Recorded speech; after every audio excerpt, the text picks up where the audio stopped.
you should set boundaries. Mm-hmm. You should set boundaries in each and every relationship, because sometimes our parents hurt us.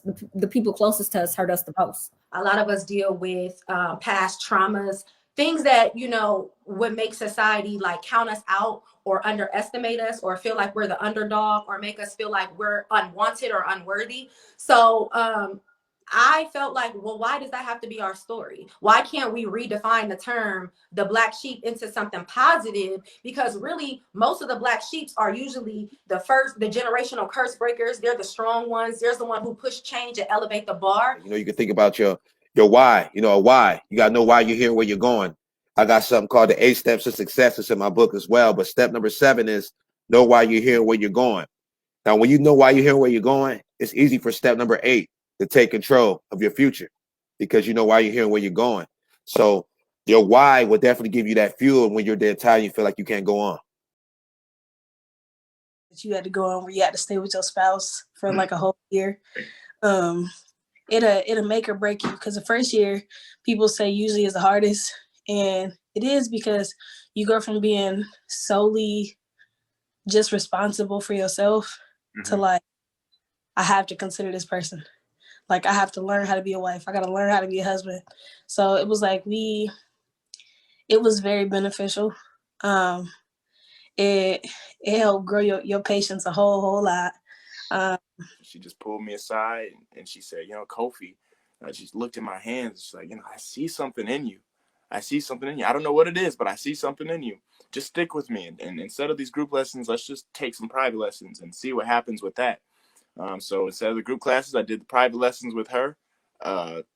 And I mean, wow, I went from beginners books to advanced books within like maybe 2-3 months. And, you know, fast forward 13 years later, here we are, man, 21, doing music full time. And this is my life. Flavor.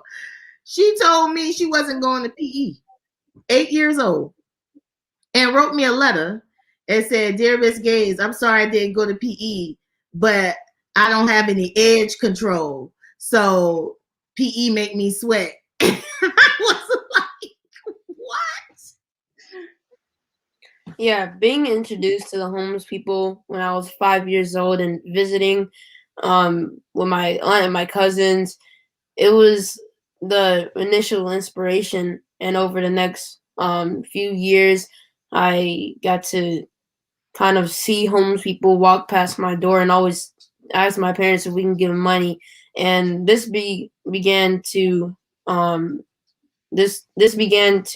create that conversation that happened with me and my parents, where they talked to me about the different things that we can do other than giving them all houses or always giving them money. Because they began to say, if we keep giving them money, then we're going to become broke.